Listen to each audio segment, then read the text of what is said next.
वर्ष 2021-22 की शिक्षा विभाग द्वारा पेश की गई अनुदान मांगों के समर्थन में मुझे बोलने का मौका दिया है। मैं आपको बहुत बहुत धन्यवाद देता हूं।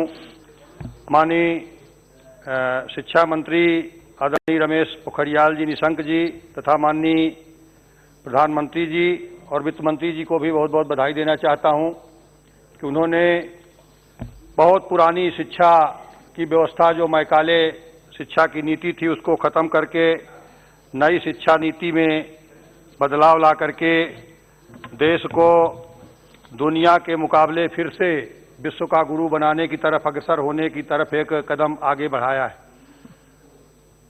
माननीय अधिष्ठाता महोदय, आज से 3000 साल पहले हमारा देश विश्व का गुरु हुआ करता था।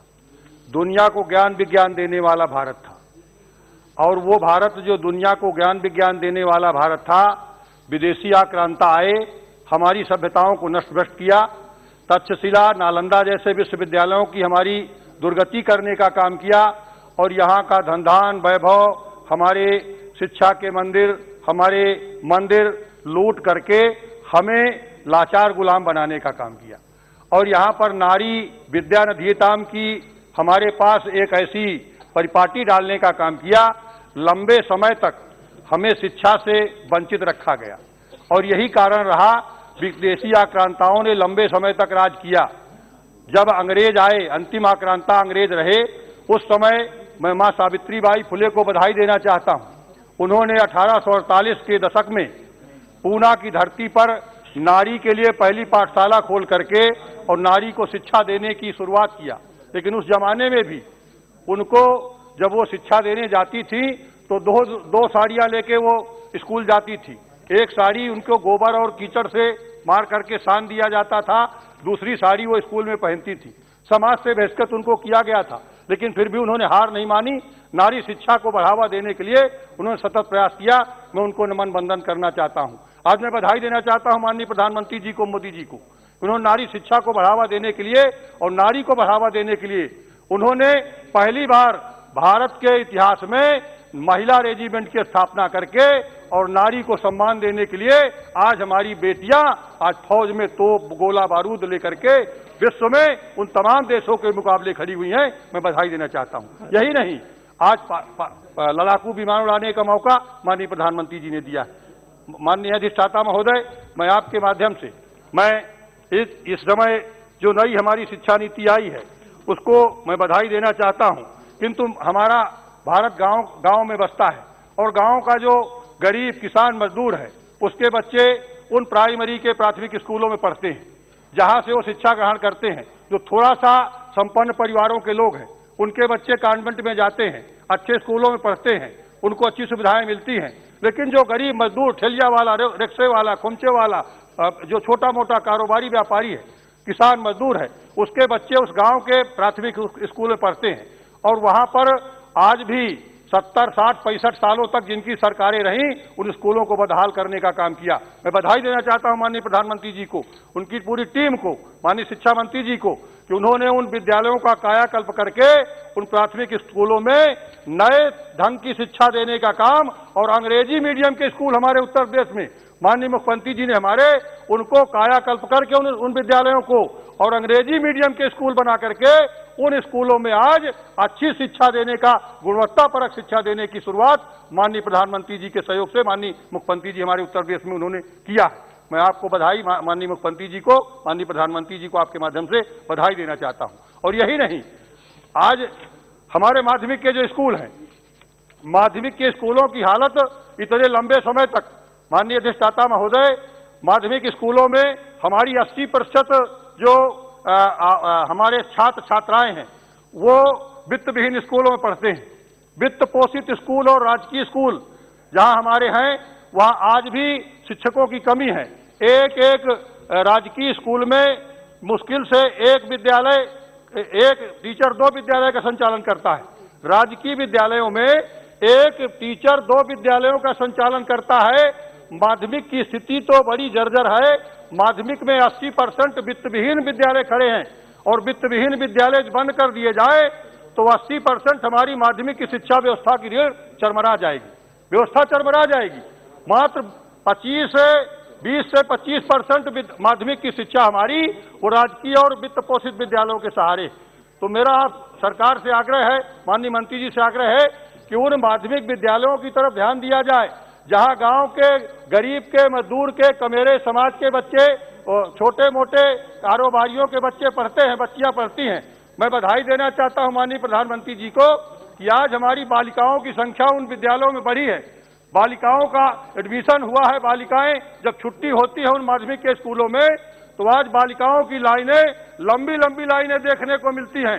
बालकों की लाइनें कम होती है और बालिकाओं की लाइनें छुट्टी के बाहर सड़कों पर आज बालिकाएं हमारी स्कूलों में जाना शुरू हुआ है। लेकिन मेरा आपसे आग्रह है कि उन विद्यालयों को जहां वित्तविहीन विद्यालय हैं उनमें भी हमारी शिक्षा की व्यवस्था को सुधार किया जाए ताकि उन ग्रामीण अंचलों पर हमारे बच्चों को ठीक ठाक का पठन पाठन का काम दिया जा सके। उच्च शिक्षा के संबंध में मेरा माननीय मंत्री जी से एक आग्रह है कि उच्च शिक्षा के संबंध में हम प्राइमरी स्कूल में, प्राथमिक स्कूलों में 3 परीक्षाएं टीचर की लेते हैं। 3 परीक्षाओं के बाद हम प्राथमिक का विद्यालय का उसका टीचर बनाते हैं। एक बीटीसी, एक टीटी और फिर एक परीक्षा, मेन परीक्षा लेकर के तब उसको हम प्राथमिक का विद्यालय का टीचर बनाते हैं। लेकिन माननीय अधिष्ठाता महोदय, जो उच्च शिक्षा है वहां पर कोई परीक्षाएं नहीं होती हैं। वहां एक मेरिट बना ली जाती है और उस मेरिट के आधार पर उसकी नियुक्ति वहां प्रोफेसर, असिस्टेंट प्रोफेसर की जाती है। आपसे मेरा माननीय मंत्री जी से आग्रह है इसके लिए भी एक आयोग बनाया जाए और उस आयोग के माध्यम से विश्वविद्यालयों में और महाविद्यालयों में, देश के उन तमाम उच्च संस्थानों में इसका एक आयोग बना करके और वहां पर उसकी भी परीक्षा कराई जाए, लिखित परीक्षा कराई जाए और लिखित परीक्षा के बाद फिर एक मेरिट बना करके तब प्रोफेसर, असिस्टेंट प्रोफेसर का की नियुक्ति की जाए और आरक्षण व्यवस्था SC, ST, OBC की जो है उसको बखूबी उसमें लागू की जाए। मेरा आपके माध्यम से माननीय मंत्री जी से एक निवेदन है, आग्रह है। और यही नहीं, हमारे इंजीनियरिंग कॉलेज, हमारे मेडिकल कॉलेज और ITI कॉलेज, पॉलिटेक्निक कॉलेज और केंद्रीय विद्यालय, नवोदय विद्यालय, एकलव्य महाविद्यालय, एकलव्य विद्यालय, जितने भी विद्यालय हैं, मैं बधाई देना चाहता हूं माननीय मंत्री जी को, माननीय प्रधानमंत्री जी को कि आज 750 एकलव्य विद्यालय खोल करके और 100 सैनिक स्कूल खोल करके 15,000 आदर्श स्कूल बना करके इस पूरे देश में एक नया कीर्तिमान स्थापित करने का काम किया है। मैं आपके माध्यम से पुनः बधाई देना चाहता हूं कि इन तमाम जो विद्यालय खोले गए हैं उनकी गुणवत्तापरक शिक्षा प्राप्त करके हमारा भारत फिर से विश्व का गुरु बन सकता है। कभी हमारा भारत दुनिया को ज्ञान विज्ञान देने वाला था। हमारे यहाँ वायुयान बना करते थे। रामायण काल में हमारे यहाँ पुष्पक विमान यही बना करते थे। उस समय जब लंका से विजय प्राप्त करके भगवान श्री रामचंद्र जी लौटे थे तो पुष्पक विमान से अयोध्या आए थे। लेकिन दुनिया के देश हमारी टेक्नोलॉजी को ले गए, चुरा ले गए, हमारा भारत पीछे रह गया। इसलिए मैं आपके माध्यम से माननीय मंत्री जी से आग्रह करना चाहता हूं, फिर से आप नए भारत को फिर से आगे सजा सजो करके और दुनिया के मुकाबले विश्व का गुरु बनाने की तरफ आपने कदम बढ़ाया है। मैं इस बजट का स्वागत करता हूं, अभिनंदन करता हूं, वंदन करता हूं। और एक छोटी सी मांग आपके माध्यम से मैं रखना चाहता हूं। यहाँ पर मेरे क्षेत्र में बांदा संसदीय क्षेत्र से जहाँ से मैं आता हूँ वहाँ पर 2 जिले मेरे आते हैं। एक आकांक्षा जिला मेरा चित्रकूट है और चित्रकूट जिले आकांक्षा जिला में आज 7 साल से केंद्रीय विद्यालय चल रहा है। वहां पर वो किराए के बिल्डिंग में चल रहा है। टीचर तो आपने दे दिया है। मैं आपको बधाई देना चाहता हूं कि पहले, आज से 7 साल पहले जब कांग्रेस की सरकार रही तो मात्र 2 टीचर उस केंद्रीय विद्यालय में थे। आज 30 टीचर आपने भेज करके उस आकांक्षा जिला में वहां पर शिक्षा की रीढ़ बनाने का, आगे बढ़ाने का काम किया है। मैं बधाई देना चाहता हूं। लेकिन भवन आज भी नहीं है, किराए की बिल्डिंग पे चल रहा है। तो मेरा आपसे आग्रह है कि वहां पर भवन तत्काल बनाने की व्यवस्था की जाए। और बांदा जो मेरा संसदीय क्षेत्र है, बांदा चित्रकूट भगवान राम की तपोस्थली रही है। वहां भगवान राम 12 वर्ष तक वनवास किए हैं, वहीं पर रहे हैं। तो ऐसे क्षेत्र में तत्काल मेरा आग्रह है मंत्री जी कि आप उसको पैसा दे करके और केंद्रीय विद्यालय चित्रकूट की तपोभूमि पर बनावें।